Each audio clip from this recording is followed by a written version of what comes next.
तुम्हाला जर वजन कमी करायचं असेल, निरोगी राहायचं असेल तर काय करा, दिवसात 2दा जेवा आणि इतर वेळा तोंड उघडायचं तर बोलण्यासाठी नाही तर पाणी पिण्यासाठी. एकदा खातो तो योगी, 2दा खातो तो भोगी आणि 3दा खातो तो रोगी. डॉक्टर, खूप खूप स्वागत तुमचं शेअर स्वप्नीलमध्ये. धन्यवाद स्वप्नील. मला आता थेट विषयाला हात घालायचा आणि आपण शेअरिंग सुरू करूया. डॉक्टर, ह्याची सगळ्याची सुरुवात कुठून झाली? म्हणजे आपण वजन कमी करू शकतो लोकांचं, हे तुम्हाला कधी जाणवलं? याची सुरुवात झाली 2012मध्ये. बरं. म्हणजे जसं सगळ्यांचेच आपण बघतो की वजन कमी करण्याचे अनेक प्रयोग लोक करतात आणि मग तसंही माझं वजन 8-1 किलो वाढलं होतं आणि पोटही वाढलं होतं. ओके. आणि तेव्हा मी असा विचार केला की आता कमी कसं करायचं. आणि मला असं वाटलं आपण डॉक्टर आहोत, एवढं शिकलो आहोत, तर काय हे 5-6 महिन्यात आपण करू शकू असं मला वाटलं. आणि मग मी अनेक उद्योग करून पाहिले. सगळ्याचं निष्पत्ती एकच की वजन एक तर वाढायचं प्रयोग करतानाच किंवा केल्यानंतर जर बंद केलं ते 15 दिवस पुन्हा जागच्या जागी येऊन थांबायचं. म्हणजे इतका मी निराश झालो होतो की म्हटलं आपल्या हातून काय आता होणार नाही. आणि तेव्हा मला डॉक्टर श्रीकांत जिचकारांचा एक यूट्यूब लेक्चर ऐकायला मिळालं. तर त्यांनी असं सांगितलं की तुम्हाला जर वजन कमी करायचं असेल, निरोगी राहायचं असेल तर काय करा, दिवसात 2दा जेवा आणि इतर वेळा तोंड उघडायचं तर बोलण्यासाठी नाही तर पाणी पिण्यासाठी. ओके. असा साधा सोपा सल्ला त्यांनी दिला. मी ते व्याख्यान 5-6 वेळा ऐकलं. मी म्हटलं जिचकार असं म्हणतात का गोड खाऊ नका, कारण मला गोड आवडतं.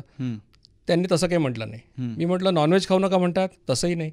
तेल तूप खाऊ नका, तसंही नाही. कमी खाऊ नका असंही म्हणत नाहीत. मला अगदी आश्चर्य वाटलं. म्हटलं काय हवं ते खायचं आणि किती खायचं त्याला काही बंधन नाही, पण नियम एवढाच फक्त की 2 वेळा खायचं. आणि जिचकारांवर माझा विश्वास होता की इतका बुद्धिमान माणूस काही सांगत असेल तर आपण करून पाहूया. मी 3 महिने प्रामाणिकपणे प्रयोग केला आणि माझं वजन 8 किलो कमी झालं. पोटाचा घेर 2 इंच, 2 इंच पोटाचा घेर कमी झाला. म्हणजे जेवढं मला हवं होतं ते सगळं 3 महिन्यात घडलं. आणि मग काय, मला जेव्हा ते पटलं तेव्हा मी दिसेल त्याला सांगायला सुरुवात केली. अशी अवस्था झाली होती की रस्त्यात अनोळखी माणूस भेटला, त्याचं पोट सुटलं आहे, तरी मी पळत जाऊन त्याला पकडायचो आणि त्याला सांगायचो की तुझ्यासाठी माझ्याकडे काहीतरी आहे. आणि मग त्यानंतर जेव्हा मला याचा फायदा झाला, तर आपली नैसर्गिक प्रवृत्ती आहे सगळ्यांची की आपल्याला फायदा झाला तर आपल्या जवळच्या लोकांना, नातेवाईकांना ते मिळावं असं आपल्याला वाटतं. आणि मग अशा प्रकारे हे कॅम्पेन सुरू झालं दिसेल त्याला सांगण्यातून. आणि खूप मोठी टीम तयार झाली. गेल्या 5-6 वर्षामध्ये खूप मोठं काम याच्यातून उभं राहिलेलं आहे. ह्याच्या मागचं लॉजिक आम्हाला आमच्या लिस्नर्सनं जर सोप्या शब्दात तुम्ही सांगितलं तर? ह्याचं लॉजिक अतिशय साधं सोपं आहे. इन्शुलिन नावाचा हार्मोन तुमच्या शरीरात तयार होत असतो आणि या इन्शुलिनची लेवल जर वाढली रक्तातली तर तुम्ही लठ्ठ होता, तुम्हाला इन्शुलिन रेझिस्टन्स येतो आणि त्यानंतर टाईप 2 डायबिटीस होतो. अशी ही थेअरी आहे. तर इन्शुलिन निर्माण होण्याचे 2 मार्ग असतात. तर बेसलाईन सिक्रेशन आणि दुसरं सिक्रेशन तुम्ही खाण्यामुळे तयार होतं. तर बेसलाईनचा अर्थ असा आहे की 24 तास तुमच्या पँक्रियाजमधून थोडं इन्शुलिन बाहेर येत असतं. ते किती येतं तर दिवसामध्ये 18 ते 32 युनिट ते तयार होत असतं. पण ते तुम्हाला थांबवता येत नाही, म्हणजे तुमच्या त्या कंट्रोलच्या बाहेर आहे, पण जिवंत राहण्याकरता आवश्यक आहे. आणि दुसरा जो मार्ग आहे तो आहे खाल्ल्यावर इन्शुलिन तयार होतं. आता गंमत अशी की तुम्हाला जेवढं इन्शुलिन लागतं एकूण त्याच्यापैकी 50% तुम्ही बेसलाईन पद्धतीने मिळवावं, 50% तुम्ही खाण्यामुळे तयार करावं अशी अपेक्षा असते. आता जे खाण्यामुळे इन्शुलिन निर्माण होतं त्याचं वैशिष्ट्य असं आहे की तुम्ही प्रत्येकाचं इन्शुलिन निर्माण करण्याचं एक माप आहे असं मी साध्या भाषेत सांगतो. ओके. म्हणजे प्रत्येक वेळेला तुम्ही एक माप इन्शुलिन निर्माण करता.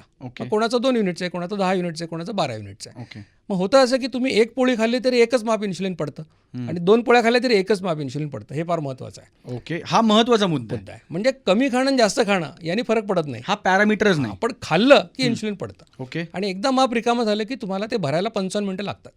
व्यवहारात अर्थ असा की जेवायला बसलात आणि 55 मिनिटात जेवण संपवलं तर इन्शुलिनचं माप एकदाच रिकामं होणार आहे. 55च्या पुढे गेलात तर इन्शुलिनचं माप परत रिकामं होणार आहे. ओके. म्हणून इन्शुलिनची लेवल जर वाढली तर शरीर ऊर्जेसाठी नेहमी ग्लुकोज वापरणार. ओके. आणि इन्शुलिनची लेवल कमी झाली की शरीर ऊर्जेसाठी फॅट किंवा चरबी वापरणार. ओके. मग इन्शुलिनची लेवल जर तुम्हाला कमी करायची असेल तर तुम्हाला काय करावं लागेल, बेसलाईनला तुम्ही काय करू शकत नाही. बरोबर. खाण्यामुळे जर इन्शुलिन तुम्हाला कमी करायचं असेल तर कमी खाऊन उपयोग नाही, पण कमी वेळा खाण्याचा उपयोग आहे. म्हणजे 2 वेळा. आता कमी वेळा म्हणजे किती, एकदा खातो तो योगी, 2दा खातो तो भोगी आणि 3दा खातो तो रोगी. म्हणजे माझ्या प्रत्येक व्याख्यानामध्ये मी जेव्हा हे विचारतो तेव्हा सगळे लोक एकमुखाने पोपटपंची केल्यासारखे सांगतात. आणि मी त्यांना म्हणतो की मग आता तुम्हीच सांगताय की 3दा खातो तो रोगी, मग 10 वेळा खातो तो महारोगी नाही होणार का? तुम्ही इतक्या वेळा खाताय तर तुम्ही आता काहीतरी करायला पाहिजे. म्हणजे मी असं म्हणतो की माहितीचं रूपांतर ज्ञानामध्ये आणि ज्ञानाचं शहाणपणात नाही झालं तर ही अशी अवस्था येते जी सध्या आली. 2 वेळा आपण खातो आणि त्या 55 मिनिटात खातो, त्याच्यात आपण काही खाऊ शकतो. असं म्हणणं असं आहे की तुम्ही काल जे खात होतात, तुम्ही आता हे रेडिओ मिरचीचा कार्यक्रम ऐकला आणि उद्यापासून तुम्ही विचार केला सुरू करायचा.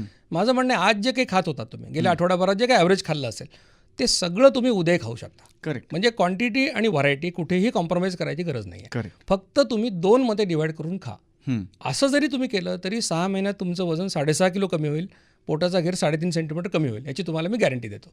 अरे बापरे. आणि त्या व्यतिरिक्त जर कधी भूक लागलीच तर काही लूपहोल, काही वाया मीडिया, काही ओळख असं ना की खूप लोकांना माझ्या डॉक्टरांचे माझ्या जवळचे संबंध आहेत, मग त्यांनी मला 3दा खायला सांगितलं वगैरे, असं काही त्याच्यात नाही, काही लोक असं म्हणतात की सर मग आम्ही 3दा खाल्लं चालेल का. मग त्याचं उदाहरण मी त्यांना सिगारेट बंद करण्याविषयी सांगतो. बरं. की जर कोणाला सिगरेट बंद करायची असेल आणि तो 20 सिगरेट पित असेल तर त्याला आम्ही असं सांगत नाही की उद्या 19 पी, पुढच्या आठवड्यात 18 पी, असं नाही सांगतात. त्याला सांगावं लागतं की तुला एवी तेवी त्रास होणारच आहे सिगरेट बंद करायचा, तर एकदमच बंद कर ना मग.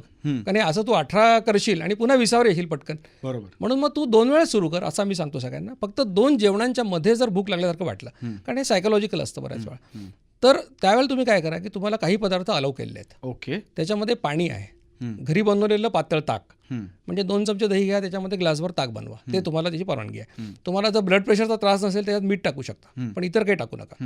नंतर तुम्हाला ग्रीन टी चालेल, ब्लॅक टी चालतो, 25% दूध, 75% पाण्याचा पातळ चहा पण चालतो. या कशातच तुम्हाला साखर किंवा शुगर सबस्टिट्यूट टाकायचं नाहीये, हे लक्षात ठेवा. म्हणजे शुगर फ्री किंवा बाकी इक्वल काही टाकायचं नाही. त्याच्यानंतर नारळ पाणी चालतं, नारळ पाणी चालतं. मलई मात्र खायची नाही. कारण लोक म्हणतात वाया कसं घालवायचं, तर वाया घालवू नका, वाटीत काढून ठेवा, जेवताना खा. डॉक्टर खरं ते खायचंच असतं, वाया कसं घालवायचं हा उगाच एक वाया मीडिया आहे त्यातला की वाया खरं तर खायचंच असतं. आणि एक टोमॅटो चालतो, एक टोमॅटो दिवसभरात एक टोमॅटो खाऊ शकता. एवढे 6 पदार्थ हे वेट लॉस ज्यांना करायचं त्यांच्यासाठी अलाउड आहे. आता काय होतं की डायबिटीसच्या लोकांना पण हा डाएट प्लॅन चालतो. बरोबर. फक्त या लोकांना नियम असा आहे की या लोकांनी काय करायचं की 2 जेवताना सुद्धा यांनी गोड खायचं नाही आहे. जेवताना सुद्धा गोड खायचं आणि गोड फळं खायची नाहीत. गोड फळं म्हणजे काय, चिक्कू, फणस, आंबा, द्राक्ष, ही जी फळं अगदी गोड असतात ती खाऊ नका. आंबट फळं चालतात खाल्लेली. ओके. आणि या लोकांना 2 जेवणांच्या मध्ये 3च पदार्थ अलाउड आहेत. त्याच्यामध्ये पाणी, पातळ ताक आणि ग्रीन टी किंवा ब्लॅक टी. म्हणजे वजन कमी करणाऱ्या लोकांना जे आणखीन 3 पदार्थ आहेत, 25% दुधाचा चहा, नारळ पाणी किंवा टोमॅटो, ते 3 पदार्थ यांना अलाउड नाहीत डायबिटीसच्या लोकांना. अलाउड नाही.